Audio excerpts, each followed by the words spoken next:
The moral question of drug use, you can set aside because the drug use and the drug abuse is here. We have a real fundamental enjoyment of changing the way that this thing operates. And for as long as that is true, you have demand.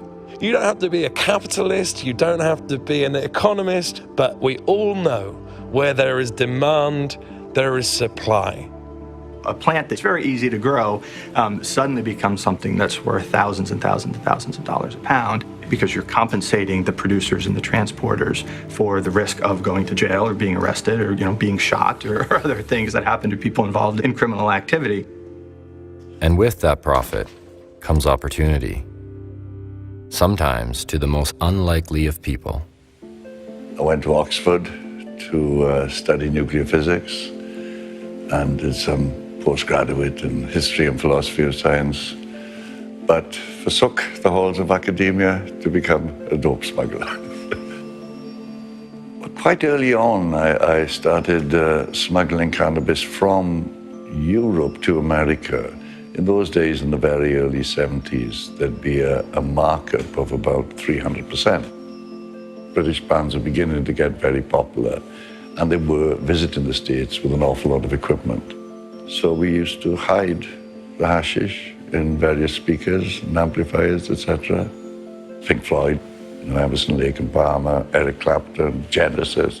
The bands didn't know that it was just an arrangement I made with the road managers. Organizations I was involved with the mafia, the Yakuza, the IRA, and a few cowboys from the CIA. But it wasn't under CIA auspices, it was just a few cowboys who were doing things behind the rest of the CIA's back. Consignments I did into JFK in New York were with the Gambino family. The deal was structured in such a way that one couldn't cheat them, even if one was daft enough to try. The average load would be about a ton. I had a huge number of aliases during my smuggling career, at least 43 aliases. But it was so much easier in those days to get a false passport. I remember on one occasion applying to the driving license center for a license in the name of Elvis Presley, of whom I'm a big fan, okay? And they actually issued it because computers didn't scream in the 50s, right? So, Elvis Presley, fine. The biggest shipment ever that I did was 30 tons. The DEA say it was 50 tons, but I know it was only 30 tons. The British had more or less given up, and now you can't catch him. Spanish had given up, now you can't catch him. Americans said, no, we'll catch him. And they were right. It was a combined effort of 14 different countries' law enforcement, spearheaded by the DEA, actually. Cannabis was the only drug I smuggled. I think largely because I wasn't really tempted to do anything else. The demand for cannabis wasn't met. If cannabis had been legal, I would have carried on being an academic in some sort. I do miss smuggling. You can never get that thrill, that I had from crossing borders, from writing. You can't. And I suppose if I thought I could get away with it, I'd crank it up today. I'd go back and do it. I loved it.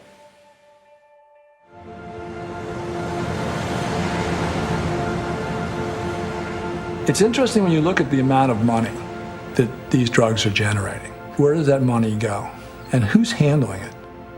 With the vast amounts of money to be made, the potential for a dark side of the underground market begins to grow. With enough time and enough money, it can rise to inconceivable levels, and often right under our nose. What the drug war has done to Mexico is horrific. The death toll alone in the Mexican drug war under the Calderon administration, it's more than the number of Americans that were lost in Vietnam. Now we're up to 70,000 dead. 70,000!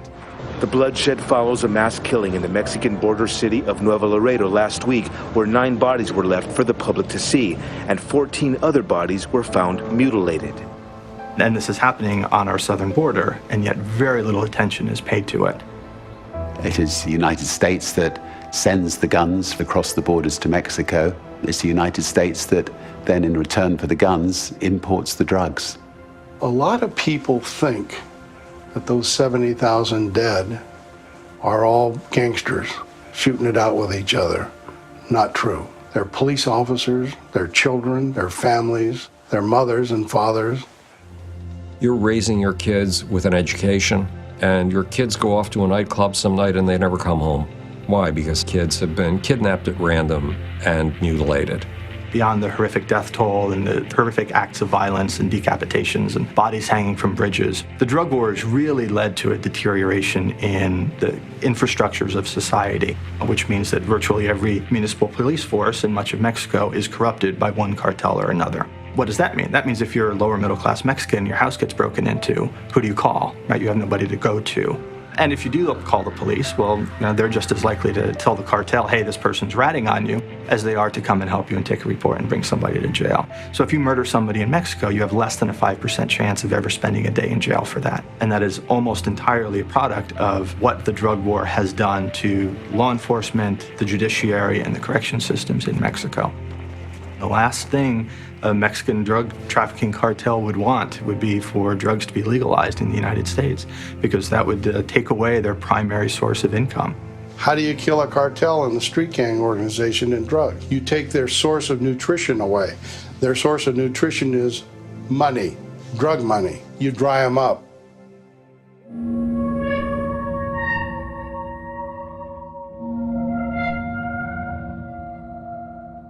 The idea that you're going to be able to somehow or another make marijuana illegal and it's not going to have some impact on organized crime is so fucking dumb. It's childish. This prohibition allows them to flourish. I mean, it did with alcohol. When prohibition was going on and the mafia and Al Capone and all them motherfuckers was in control, they ran that shit. The American people soon came to understand that prohibition of alcohol brought greater harm than the abuse of alcohol. The current prohibition on the marijuana laws makes everything more dangerous. $370 billion a year go into underworld's pockets, and bad people with that kind of money can do horrendous things. If marijuana prohibition isn't achieving the goals we think it should, what has caused it to be pursued the way it has? What are the elements that keep it propped up? And where did it all start?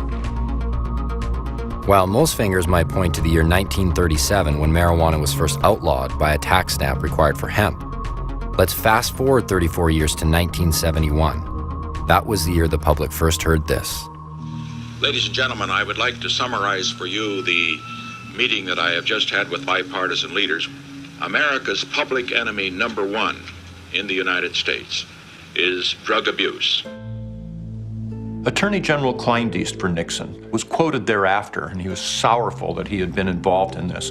He said that they knew in the Nixon administration that drug treatment works and incarceration does not, but the enormous political benefit by declaring a war on drugs that can't really fight back. He said they chose the incarceration route for political reasons and then were absolutely overwhelmed at the positive political benefits that they received for doing that.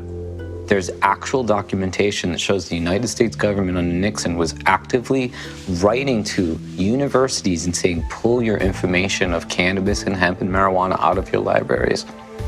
Literally. Purge it. So it took from about 1972, 71, 72 to the late 1970s to create this myth that marijuana would lead to using harder substances. Once that myth was established, then the numbers exploded, and you go to Congress and get money. I am glad that in this administration we have increased the amount of money for handling the problem of dangerous drugs sevenfold. It will be $600 million this year. This is one area where we cannot have budget cuts because we must wage what I have called total war against public enemy number one in the United States, the problem of dangerous drugs. Most law enforcement agencies before the 1970s had very small narcotic units because narcotics wasn't seen as a big problem.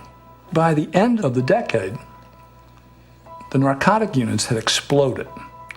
federal money came in. And then Ronald Reagan came. Tonight, I can report to you that we've made much progress. 37 federal agencies are working together in a vigorous national effort. And by next year, our spending for drug law enforcement will have more than tripled from its 1981 levels. Whenever we hear the word war on anything, I think it should alert our antenna that a mind management game is going on. What is meant by war on drugs? That's a very good question. I mean, how can you have a war on a noun? It's a bit like, again, the war on terror. It's a war on a concept. We humans are very motivated by war. We are extremely motivated by a metaphor of violent confrontation.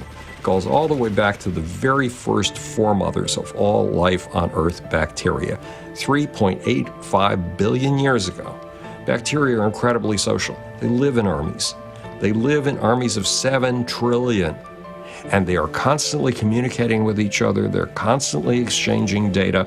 It's a little information processing network. But what happens when 2, 3, 4, or 7 colonies of bacteria all discover the same food source? They make war. What motivates ants? They go about doing their daily business all of the time, but when an alarm pheromone hits that indicates there's been an invasion from outside the colony, whammo, everybody drops what they're doing. Everybody rushes to the site of the breach where the odor, the alarm pheromone is coming from. I mean, we humans, we're the children of bacteria. We humans, we're the cousins of ants. Just tell us there's an outsider at the gates. Do you use the metaphor of war for just about anything? And it gets us roused. But especially use it about our group versus another group, our subculture versus another subculture, and you can really get us going. It's clear neurolinguistic programming, because if you associate war, you associate it with a nation having to pull together to fight a baddie out there. Now, some folks will tell you that I'm dealing in poison, but hey, do I look like the kind of guy that would do that to a kid like you? Yes! It's a rhetorical frame in which the sacrifice of individual liberty seems necessary. This is what's needed to win the war. Last year alone, over 10,000 drug criminals were convicted, and nearly $250 million of their assets were seized by the DEA, the Drug Enforcement Administration. These are a measure of our commitment and emerging signs that we can defeat this enemy. Astounding thing about the war on drugs is how long it's gone on and how little progress has been made. When I was working for MI5, I had my first sort of inkling that all was not good, because I was working on the Irish Terrorist Logistics Desk, which is a movement of people and weapons into and out of the UK. And of course, doing that, I had to work very closely with Customs, which is there to try and stop the drugs coming into the UK. They just knew it was like looking for the needle in a haystack just to try and stop these drugs flooding into the UK. I had record-breaking arrests. I had record-breaking interdiction of supply, but it didn't make one iota of difference. You don't see us knocking off the big guys so often that, there's scarcity of drugs. When was the last time you couldn't cop marijuana in this country? I mean, there's panic in Needle Park. There's no marijuana out there. My God, what am I going to do? I don't think you could go into any high school in the country. I don't think you could go into any small town in this country. I don't think you could go into any prison in this country and not find marijuana if you were looking for it. So the argument that marijuana prohibition has had any impact on the availability of the drug, I think really doesn't hold water. What we see are a regular meal of arrest and how many bales of this or kilos of that. The showing tells us the glamour side of it. Look at this. All of this pot found inside one semi-truck, 20,000 pounds worth. Border Patrol calling it the biggest bust in our state's history. You wheel out your 60, 70, 80 kilos of marijuana, your 2 assault rifles. The thing of it is, if you took the average show and tell from the average arrest, you'd have some little kid, I mean, he might be 15, 17, 18, 20 years old, and you would proudly display a small bag of marijuana on your table and say, "We got him. We got him. Came from Ontario, Oregon into Idaho with some mushrooms and some weed, and I got caught with an exhaust, so he pulled me over. He put his head in the window, said he smelled it, he didn't need a dog, so I just handed it to him just to get it over with. It's such a joke to say that they're going after hardcore criminals. About 1.5 million arrests on drug-related offenses in the year 2011. About 50% were for marijuana use. It's practically legal. I get that all the time, especially here in California. And what I say to those people is it's absolutely not practically legal. It's very, very federally illegal. Just an ongoing story that at this point, really, it seems little more than the premise for television shows. Synthetic marijuana, dangerous, deadly, illegal. Tonight, the county's top cop says much of this stuff was being made in the back of that plaza. They got away with it for a little bit, but at the end of the day, they're not going to get away with it for very long. There's another aspect to this game that is the economic side of it. There's a deal between the feds and the state, and that's asset seizures. They call it an equitable sharing program where they encourage local law enforcement to seize items that may be involved in criminal activity. They do an 80-20 split. Without even getting a conviction, and then they keep the bulk of the money or the assets seized. Maybe you just want to see the kind of stuff the government seizes from criminals. Right now, you can actually check out a number of forfeited vehicles going up for auction tomorrow at the Apple Towing in Guadalupe. These are awesome cars. This one caught my eye, of course, first. It's a 1968 Chevy Camaro. The guy with the nice ride, I'll lock him up. I'll seize his car. I'll hit a house. I'll seize bank accounts. I'll seize land. All because I'm producing for the state. There's an incentive for the state to say, do it. But the law is such that the onus to get back your property is on you, not on the police department. You have to fight to get back something through the court system that they took away, that they had no right taking in the first place. Between 1989 and 2010, an estimated $12.6 billion was seized by U.S. attorneys in asset forfeiture cases. The growth rate of seizures during that time was nearly a 20% increase every single year. And in the country where I grew up, America, where, everybody's so proud of having guns and proud of their freedom. No, I'm not afraid. Really go plant some cannabis in your front yard and tell me how fast it takes for the man to come and take everything you own. Every year, the DEA tells you how many seizures they made. All that tells you is that we have failed again. What's your budget? Well, currently, approximately. $2 million. $2 million? $2 billion. Yeah. You can look into any federal agency you want to. Literally in their budget, you will see that extra tens of millions of dollars are earmarked expressly to fight the war on drugs.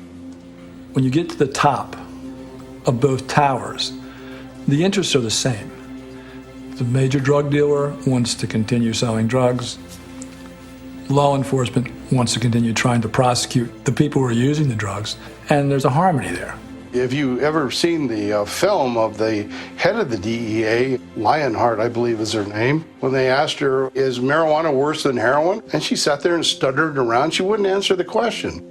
Is crack worse for a person than marijuana? I believe all illegal drugs are bad. Is methamphetamine worse for somebody's health than marijuana? I don't think any illegal drug is good. Heroin worse for someone's health than marijuana? Again, all I mean, either yes, no, or drugs. I don't know. I mean, if you don't know, you can look this up. You should know this as the chief administrator for the Drug Enforcement Agency. I'm asking you a very straightforward question. She couldn't answer the question because she's a dyed-in-the-wool prohibitionist. And her industry, her life, is dependent upon us continuing to put 43 million people in jail about 85% of everybody in our country that uses any form of illicit substance whatsoever uses only marijuana. And so if you were to remove those people from the criminal justice system, the sheer number of everyone else in the country using every other illegal drug combined would not justify this colossal bureaucracy we have to fight the war on drugs. It would fall apart. If you lose marijuana prohibition, you lose drug prohibition, and the government knows it. They don't want to give that up because of the sheer money involved.